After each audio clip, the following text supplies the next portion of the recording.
নমস্কার, টেস্টি কিচেনে জয়ন্ত মুখার্জি আমি এসে গেছি।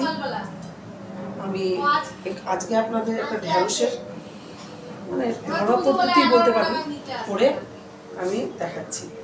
ঢ্যাঁড়স রান্না তো অনেকেই করে থাকে, চচ্চড়ি করে, ভাজা করে, ঝাল করে। আমি আজকে যেভাবে করছি দেখুন আপনারা কীভাবে করছি। আমি এই ঢ্যাঁড়সটার মধ্যে আমি হলুদ দেব, ধনের গুঁড়ো দেবো অল্প,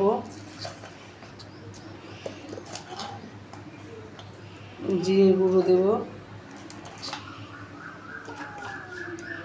লঙ্কার গুঁড়ো দেব,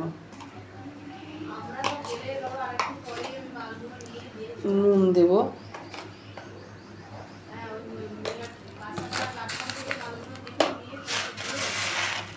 অল্প চিনি দেব, দিয়ে এটাকে খুব ভালো করে মাখবো।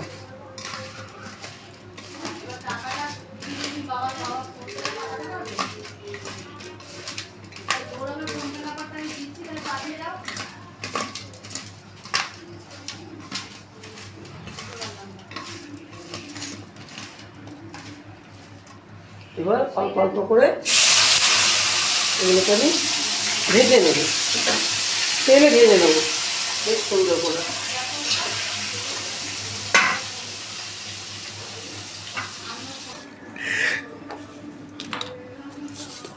বন্ধুরা দেখো, এটা আমি ভেজে নিয়েছি। ওই যে মেখেছিলাম ঢ্যাঁড়সটা ভাজা হয়ে গেছে। এবার 5 ফোড়ন চম্পা দিয়ে দিলাম, দিয়ে এর মধ্যে আমি কতগুলো পেঁয়াজ দিয়ে দিলাম। একটা পেঁয়াজ কেটে দিয়েছিলাম, পেঁয়াজটা দিয়ে দিলাম।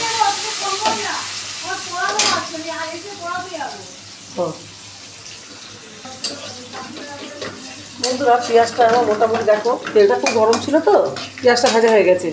এবার আমি কি করব, এর মধ্যে আদা বাটা, টমেটো আর রসুন বাটা এটা আমি দিয়ে দিলাম। আদা বাটা রসুন বাটাটা দিয়ে দিলাম এর মধ্যে, দিয়ে একটু ভাজা ভাজা ভাজা ভাজা করবো। হ্যাঁ, এর মধ্যে একটুখানি অল্প লঙ্কার গুঁড়ো দেবো, অল্প জিরে গুঁড়ো দেবো, অল্প ধনের গুঁড়ো দেবো, অল্প হলুদ দেবো, সব দিলাম।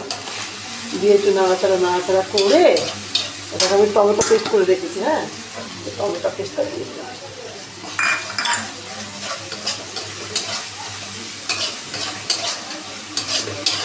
টমেটো পেস্টটা দিলাম, এর মধ্যে একটু মিষ্টি দেবো,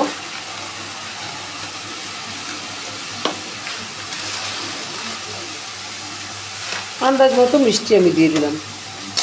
ঠিক আছে, নাড়াচাড়া করে ভালো করে ভাজতে হবে। এই তেলটা করে উঠে আসবে,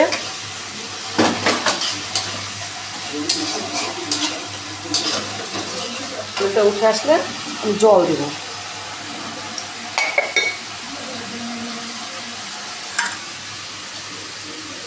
বেশি জল দেবো না, ঢ্যাঁড়সটা বেশি সেদ্ধ হতে লাগবে না। এই মশলাটা ভাজা ভাজা ভাজা ভাজা হয়ে গেছে, শুকিয়ে দেখি স্মেলটা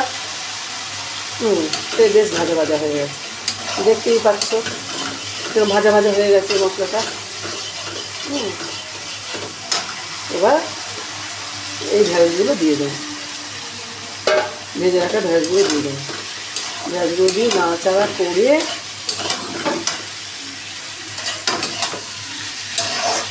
খুব ভালো লাগবে খেতে, জানো। ঢ্যাঁড়সগুলি ভাজা চচ্চড়ি ওই থেকে এটা একটু করে খাবে। সব ঘরে তোমার হাতের কাছেরই জিনিস, তোমাকে বাইরের থেকে কিনে নিয়ে আসতে হলো না। অল্প করে জল দিলাম, মানে হাতের কাছে ঘরে থাকা জিনিস দিয়ে করা, ঠিক আছে তো, ঘরে থাকা জিনিস দিয়ে করা। এবার বেশ ফুটে একটু ঘন হলেই আমি এটা নামিয়ে দেবো। ঢাকা দেবো না, কেন ঢ্যাঁড়সে ঢাকা দেওয়া লাগবে না, ঢ্যাঁড়স তো এমনি নরম, জানো, ঢাকা দেবো না। বন্ধুরা এই দেখো আমার হয়ে গেছে, আমি নামিয়ে দিলাম। হ্যাঁ, এই দেখো ঢ্যাঁড়সের তরকারি খুব সুন্দর। এই দেখো এরকম করে তোমরা খাবে, হ্যাঁ, রান্না করে খাবে। আর তোমরা আমার সাথে আছো, সাথে না থাকলে তো আমি পারতাম না। তোমরা আমাকে ফলো করছো, আমি দেখেছি, লাইক করছো, সাবস্ক্রাইব করো, সবাইকেই বলছি, যে বন্ধুরাই দেখবে একটা করে সাবস্ক্রাইব করলে, একটা করে লাইক আর কমেন্ট বক্সে কমেন্ট করবে কেমন লাগলো করে খাবে বাড়িতে। নমস্কার।